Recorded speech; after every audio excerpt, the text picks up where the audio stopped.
in school we were learning about like venial sins and mortal sins, and although the Catholic teaching on those types of sins and mortal sins isn't exactly in line with what we learned, what we learned in class was like, if you break one of the 10 commandments, you're going to hell.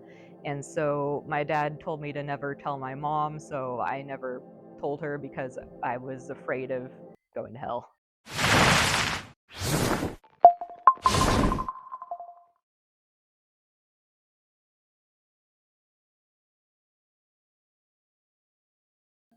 Hi, my name's Krista, and this is why I deconstructed.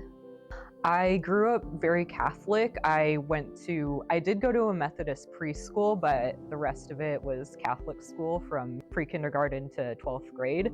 My family's mainly Catholic. My grandparents were Catholic.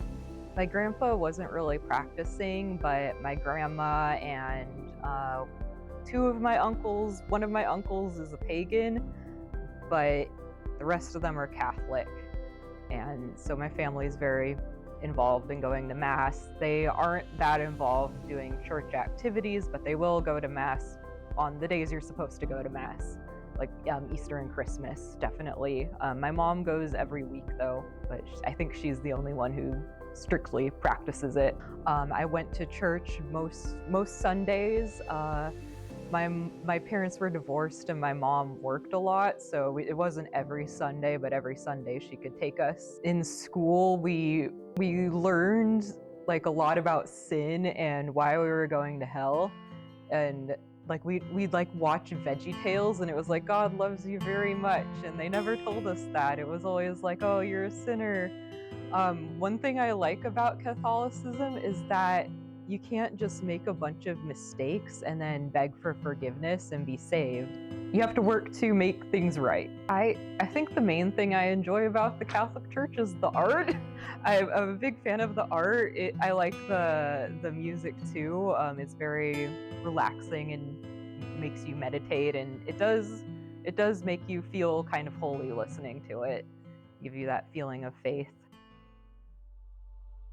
When my parents were divorced, my dad used to abuse me, and in school we were learning about like venial sins and mortal sins, and although the Catholic teaching on those types of sins and mortal sins isn't exactly in line with what we learned, what we learned in class was like, if you break one of the 10 commandments, you're going to hell.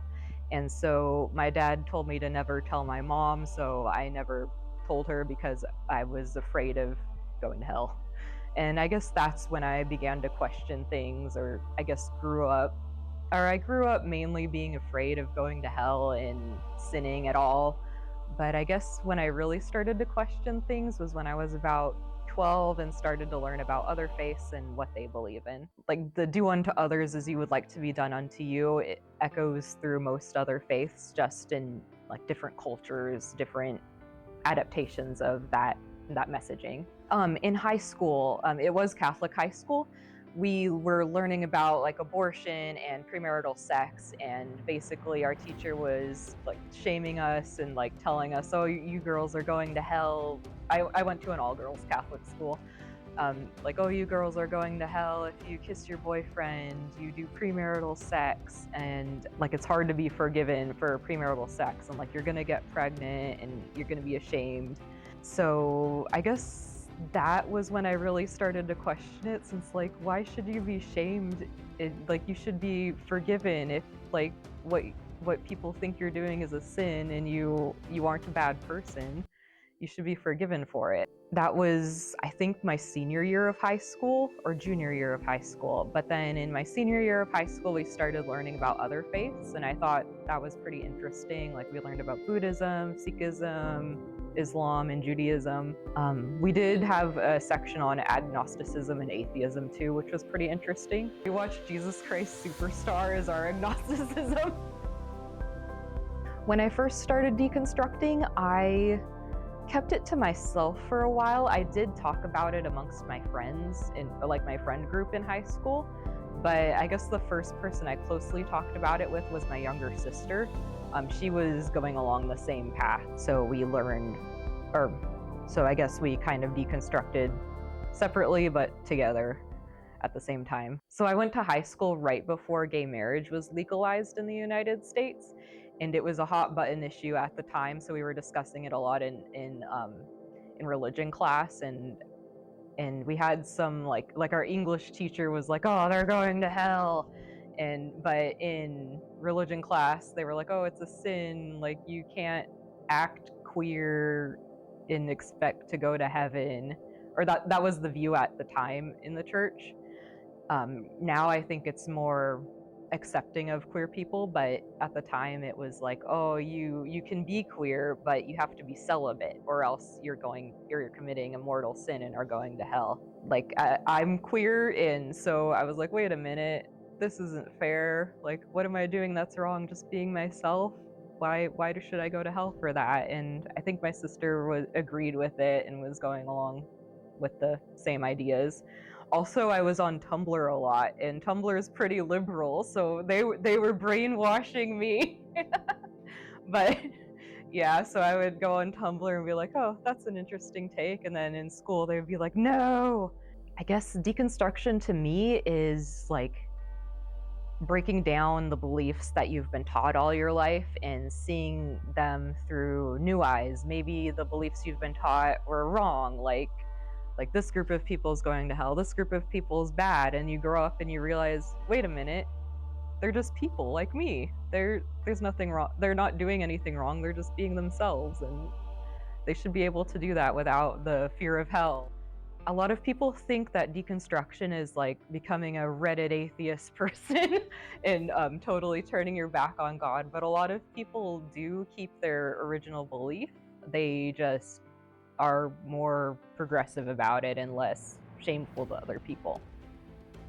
I feared that I might lose being accepted by my mother.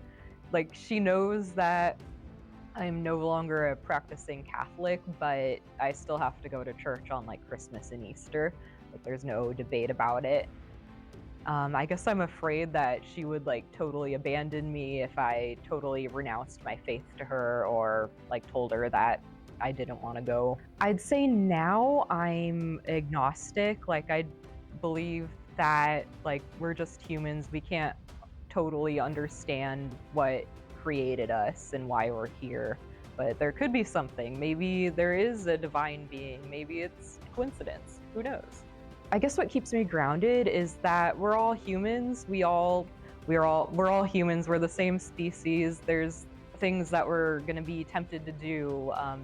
There's things that we think is righteous. Some people think they're different than others, but we're the same. We just have different ideas. I started going to therapy recently, and I'm hoping that helps me heal a bit more. Did have to get my mental health in order. I have schizoaffective disorder, and so getting on the right medications is, I guess, an important step in healing. When I hear like someone's like, oh, I'm a Christian, I feel like, oh no, they're gonna try to convert me. But like, I try to be like open-minded, because not every Christian is like out to convert you and get you to go to their church. When I hear like other people are religious, I'm like, I try not to judge, but like usually I'm a little bit skeptical of them, because they might I feel like they might use their religion to do certain things or shame me, but usually that doesn't happen, so I'm always bracing for nothing. Always try to be open-minded. Like, you've probably been taught strict beliefs all your life. They could be pretty harmful to others, and you have to reevaluate how you think about things. Like, you could have a stereotype of a group of people, and they can be totally different, and try to expose yourself to different types of people, different types of faith, different cultures, different philosophies, and you'll learn more about humanity. I'm hoping that people take away from my story that even though you've been raised to believe certain things, you don't have to. You can grow up and re-examine them and believe totally different things, and maybe keep some of the same things. What matters the most to me is that, like, I want people to treat me with respect, and I try to treat people with respect, but I try to be respectful of people who are being respectful of others.